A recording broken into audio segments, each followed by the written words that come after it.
မျိုးနွယ်စုရဲ့ဥပဒေအရမိန်းကလေးကိုပင်လယ်လဲနိပြီးငကားနမင်းထံပူဇော်ရမယ်။သူမရင်းနှစ်တော့မဲ့အချိန်မှာဟိုးရင်တော့မွေငွေလေးဟာငကားနမင်းအဖေတွင်ပြောင်းလာခဲ့တယ်။သူမရဲ့ကိုဘောကအချုံနှောင်တွေကိုဖြီးပေးလိုက်တယ်။မိန်းကလေးကတော့ငကားနမင်းစားတာခံရတော့မယ်လို့ထင်နေတာ။မထင်မှပဲလဲကြည့်လိုက်တဲ့အခါချောမောခန့်ရတဲ့အမျိုးသားတစ်ယောက်ကိုတွေ့လိုက်ရတယ်။ငကားနမင်းကတော့သူမဟာဟိုးရင်ကသူ့အသက်ကိုကယ်ခဲ့တဲ့မိန်းကလေးဆိုတာတစ်ချက်ကြည့်ုံနဲ့သိလိုက်တယ်။ဒါနဲ့ပဲမအောင်နိုင်ပဲနားလိုက်မိတယ်။ဒီမင်းကွင်းကိုလိတ်ဝင်ကြီးကအမှတ်မထင်မင်းသွားခဲ့တယ်။နဂါးနမင်းကမိန်းမတွေကိုအဖတ်မလုံတတ်တာကိုတွေးမိ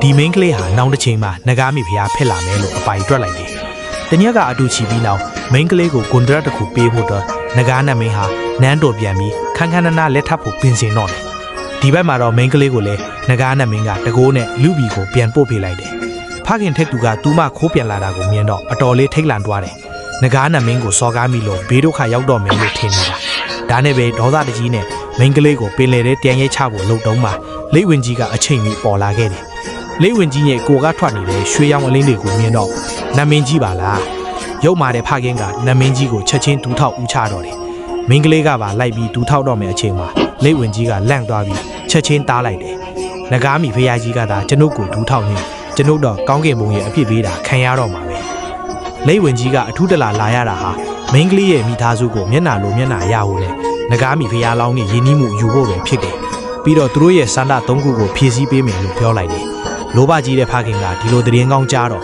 တစ်သက်လုံးဘိုက်ဝအောင်မစားခဲ့ရဘူးလို့ချက်ချင်းပြောပြီးပထမဆုံးစန္ဒကတော့စားကောင်းတောက်ဖွဲတွေအပြည့်ချီတဲ့စပွဲတစ်လုံးပဲ။လိတ်ဝင်ကြီးကမီးရက်ကိုကချင်ခွေရမ်းလိုက်တာနဲ့တောင်ပေါ်ပင်လယ်အောက်ကအရသာရှိဆုံးအစားအစာတွေကိုဖန်တီးပေးလိုက်တယ်။ဒီလိုနဲ့တမိသားစုလုံးဘိုက်ဝအောင်စားလိုက်ရတယ်။ဝါလင်တွားတဲ့အခါလောဘဇောတတ်နေတဲ့ဖခင်ကဒုတိယစန္ဒကိုတောင်းပြန်တယ်။ကျွန်ုပ်ရွှေငွေရတနာတွေအများကြီးလိုချင်တယ်။ဒါကလည်းလွယ်ပါတယ်။လက်တစ်ချေလုတ်လိုက်တာနဲ့10ဘဝစာသုံးမကုန်တဲ့ငွေတွေကိုပေးလိုက်တယ်။မိန်းကလေးလည်းဖခင်ဟာဒါတွေကိုမြင်ပြီးမျက်စိမောင်သွားတော့တယ်။လိတ်ဝင်ကြီးကတော့ဒီလိုလုတ်ပေးနေနဂါးမိဖုရားကကျွန်ုပ်ကိုကျေးဇူးတင်ပြီးနဂါးနမင်းရှိမှကျွန်ုပ်အကြောင်းကောင်းတဲ့ပြောပေးမယ်လို့ထင်နေတာ။ဒါပေမဲ့သူဟာလူတွေရဲ့လောဘကိုရှော့တွယ်နေသွားတယ်။လူဆိုတာငွေရှိရင်ပိုကြီးမားတဲ့အာဏာကိုလိုချင်လာကြတယ်။ဒါကြောင့်မိန်းကလေးရဲ့ဖခင်ကမဖြစ်နိုင်တဲ့တတိယဆန္ဒကိုပြောချလိုက်တယ်။ရေကရာမင်းလုတ်ချင်တယ်။အလိုလေး